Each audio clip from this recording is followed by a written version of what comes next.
All right, welcome to this high-yield review session. Today, we're going to completely demystify the 7-layer OSI reference model. Look, if you're diving into networking, cybersecurity, software development, or you're a university student prepping for your CCNA, this explainer is literally your ultimate cheat sheet. We're going to use some real-world analogies that are guaranteed to help you ace your next exam and, more importantly, finally understand what your professors are actually looking for. Here's our game plan for today's explainer. We'll cover the OSI fundamentals, the upper layers from application to session, transport, looking at TCP versus UDP, the network layer and IP routing, data link and physical layers, and finally, encapsulation and troubleshooting. We'll work top-down from the user all the way to the physical cables.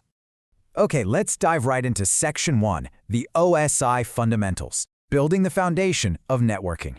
So right off the bat, you're probably going to get this classic day one question. Why on earth do we need a complex 7-layer model just to explain how computers talk to each other? Well, the short answer? It standardizes communication. It simplifies troubleshooting, and it ensures that devices from entirely different vendors, like, say, a Cisco router and a Windows laptop, can actually work together seamlessly. It's essentially the universal blueprint for the internet. Now, here is the absolute core definition. If you remember only one golden rule from this entire explainer, let it be this exact quote. A system explaining all stages data passes through from one user securely to another. That's it. It just breaks a totally invisible process down into understandable bite-sized steps. And here are those exact stages. To memorize these layers from top to bottom for your exam, just use this classic mnemonic. All people seem to need data processing, right? Application, presentation, session, transport, network, data link, and physical. Just keep that phrase in your back pocket, and you'll literally never mix up the order. Moving right along to Section 2, upper layers, application to session, the user's domain. So you might wonder, how does a simple action, like just clicking a link on a web page, actually translate into network data? I mean, you don't speak in electrical signals, and your Ethernet cable definitely doesn't speak English. Well, this is exactly where layers 7, 6, and 5 step in to prep your data. Let's break down how these upper layers actually function. Layer 7, the application layer. Think of it like ordering food at a restaurant. You just ask for the web page, and protocols like HTTP and DNS take your order. Then we've got Layer 6, the presentation layer. This guy acts as a translator and encryptor, turning your data into a secure format, like HTTPS. And finally, Layer 5, the session layer. This manages the connection. It's much like opening a phone line and saying hello, just to make sure the other side is actually listening before you start talking. Okay, now we drop down into Section 3, the transport layer, ensuring the delivery. Pay super close attention here, guys, because this is arguably the most heavily tested layer in any networking exam.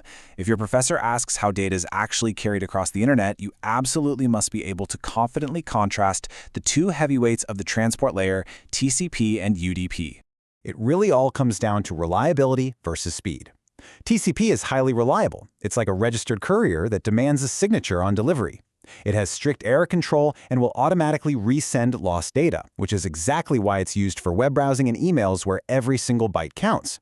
UDP, on the other hand, it's like throwing a newspaper onto a porch from a moving bike just to maximize speed. There's zero error control, and packet loss is totally fine, making it perfectly optimized for online gaming and live video streaming. All right, let's transition to Section 4, network layer and IP routing, navigating the globe. Okay, here is a classic trap question you're going to see on exams. How exactly do IP addresses differ from MAC addresses? I mean, both of them are addresses, right? But they serve completely different navigational purposes in the OSI model, and mixing them up is a guaranteed way to lose points. So you gotta memorize this brilliantly simple analogy. The IP address operates at layer 3 and gets the data to the right apartment building anywhere across the globe. It's logical, and it can change depending on what network you're on. But the MAC address, that operates at layer 2 and gets it to the exact door inside that building. It's a physical address permanently burned into your network card hardware. Building versus door. Super simple. And speaking of global navigation, at layer 3, your data officially becomes what we call a packet.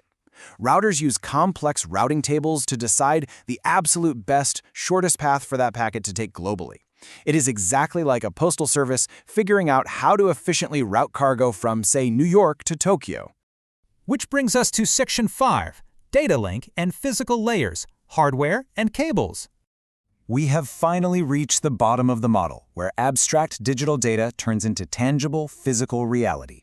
What actually happens when our data finally hits the local network hardware and the physical cable? Well, once the router finds the destination network, layers 2 and 1 take over to push the data directly into the receiving device. Layer 2, the data link layer, packages the data into frames using those MAC addresses we just talked about, relying on local hardware like switches. And then layer 1, the physical layer, just converts everything into raw bits, ones and zeros. It acts merely as the road the cars drive on. We're talking electrical signals on copper cables, pulses of light in fiber optics, or radio waves over Wi-Fi. Finally, Section 6, Encapsulation and Troubleshooting, putting the pieces together. This top-down journey we just took, that's called encapsulation. Every single layer adds its own specific header to the data as it moves down the stack. Honestly, think of it like Russian nesting dolls. The application data gets wrapped in a TCP segment, which then gets wrapped in an IP packet, which gets wrapped in a MAC frame, and then it's finally pushed out onto the wire as raw bits. Now, a quick reality check for your exams. While we study the 7-layer OSI model to deeply understand the theory, remember that the real internet actually runs on the more condensed 4-layer TCP IP model. They describe the exact same process, but TCP IP is the practical, everyday implementation. And this brings us to the ultimate troubleshooter's arc. When a network breaks, engineers methodically use this model to find the fault. They almost always check layer 1 first. I mean, is the physical cable even plugged in? Then layer 2.